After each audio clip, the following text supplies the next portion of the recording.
مهمانان عزیز سیل انگور بیایید هر خوش از گوهر است و از دور بیایید جنت مثال بو مکان uzun sayliga keling aziz mehmon jon mehmon uzun sayliga keling xush omadid mehmononi oliy qadr xush kelibsiz aziz mehmonlar.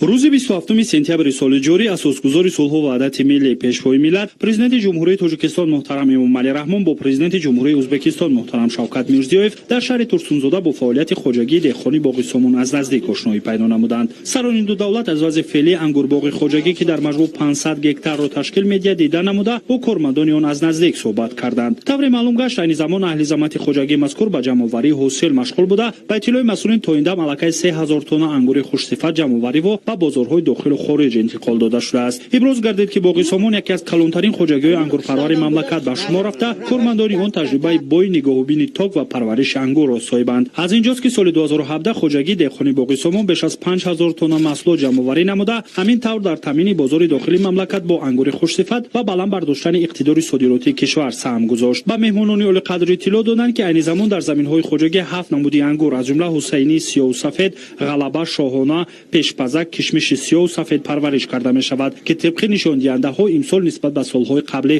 حاصل بیشتر دارد. خواجگی دهخانی باغ سمون با تشبث به واسطه پیشوای ملت 10 سال قبل تأسیس یافته بود و امروز به خواجگی های پیشرفته مملکت تبدیل یافته است. از آن خوشحالیم که امروز رهبران دو دولت تاجیکستان و ازبکستان از خواجگی ما دیدن کردند و به کار اهل زحمت بها دادند. تشریف محترم امامعلی رحمان و محترم شوکت میرزیویف روحیه هیئت مهنتی ما را بالیده کرد و برای گسترش فعالیت خواجگی و وسیع‌تر نمودن میدان تاکزار در آینده ما باز بیشتر و بیشتر کوشش و تلاش خواهیم کرد.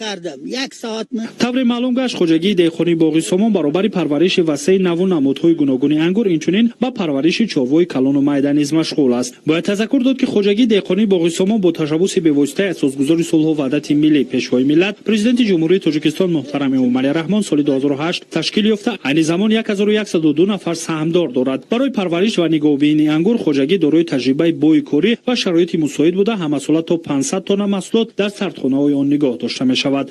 در این روز با اشتراک رهبران دو کشور محترم امامعلی رحمان و محترم شوکت میرزیویف سردخانه نوی خواجگی مورد استفاده قرار داده شد که این اقدام امکانیت نگهداری محصولات را به طرز چشم‌رس بالا میبرد. اکنون در مجموع خواجگی مذکور امکانیت پیدا میکند که تا 2000 تن محصولات را ذخیره نموده موافق طلبات در دیگر فصل‌های سال آن را به بازارهای مملکت برآورد. ساختمان این سردخانه 3 سال قبل با اشتراک پیشوای ملت آغاز گردیده بود و در این مدت با نظرداشت طلبات بنیاد یافته با دستگاه و تجهیزات ضروری مجهز گردانیده شد.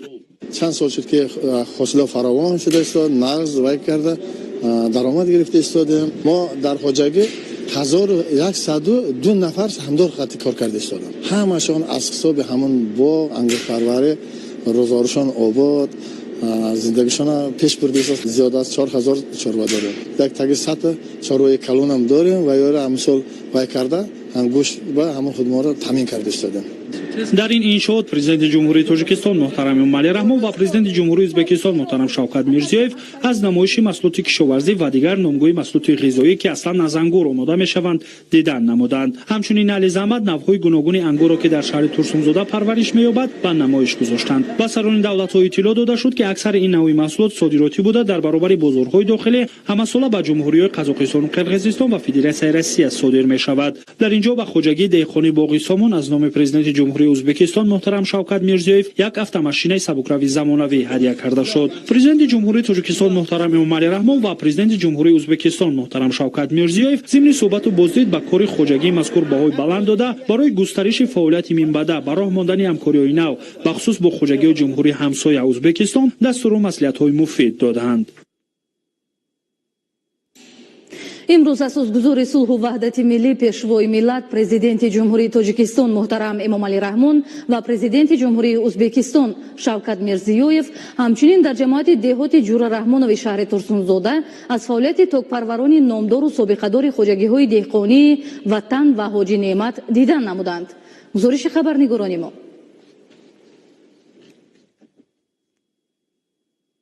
امروز اساسگزار صلح و وحدت ملی پیشوای ملت پرزیدنت جمهوری تاجیکستان محترم امامعلی رحمان و پرزیدنت جمهوری ازبکستان شوکت میرزیوف در شهر ترسونزاده در جماعت دهات جوره رحمانوف از فعالیت تاکپروران نامدار و سابقه‌دار خواجگی‌های دهقانی وطن و حاجی نعمت دیدن نمودند. طور اطلاع داده شد خواجگی دهقانی وطن دو خواجگی اویلوی را متحد کرده سال 2008 تأسیس یافته است. خواجگی در اختیار خود 25 گکتار زمین دارد که از آن 16.4 گکتارش را تاکزار در بر میگیرد. خواجگی دهقانی وطن 18 نفر سهامدار داشته در تاکزار آن اساساً انگورهای نوعی حسینی سیاه و سفید، غلبه، شاهانه، پیشپزک و کشمش سیاه و سفید پرورش کرده می شود. خواجگی دهقانی حاجی نعمت باشد در میدان 105 گکتار زمین دامن پهن نموده است و 95.6 گکتار آن را تاکزار زمانوی تشکیل می دهد. و پیشوای ملت محترم امامعلی رحمان و هیئت همراهانش اطلاع داده شد که در این خواجگی همزمان در میدان 4.8 گکتار پیسته پرورش می یابد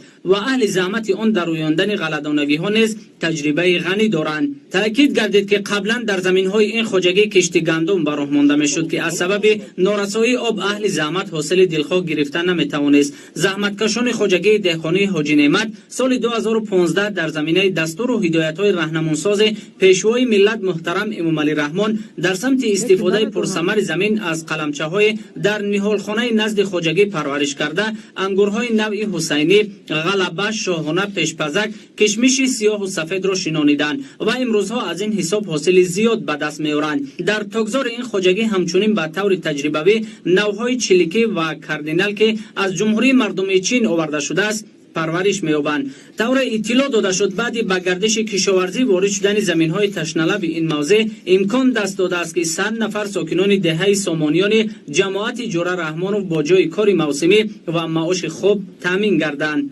پرزیدنت مملکت محترم امامعلی رحمان و پرزیدنت جمهوری ازبکستان شوکت میرزیوف ضمن بازدید از میدانهای خواجگی دهقانی حاجی نعمت که در آنها پرورش نوهای انگور خوشتم با صنعت بلند کسبی پرورش می‌یابند دارای طلبگاران زیاد در بازارهای منطقه ارزیابی کردند. از خوشه‌های حاصل فراوان تاک‌های انگور عیان است که اهل زحمت خواجگی حاجی نعمت همساله از این پیشه خود حاصل دلخواه به دست می‌آورند و در تامین بازارهای داخلی و صادرات این میوه خوشتم و دارای طلبگاران زیاد در جهان سهم نظررس می‌گذارند. این سال حاصل انگور فراوان هست. ماده خواه بسیار قاقلامد برای انگور بسیار نقص شد.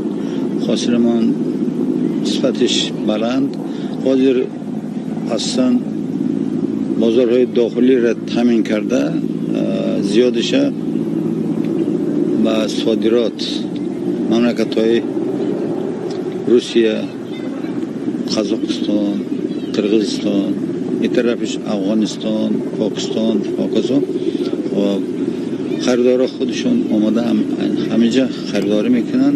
ایران طلبات بسیار ناس. مملکت ما همه خیلی مملکت که آبش هست، زمینش حاصل دار، آفتاب میرسه،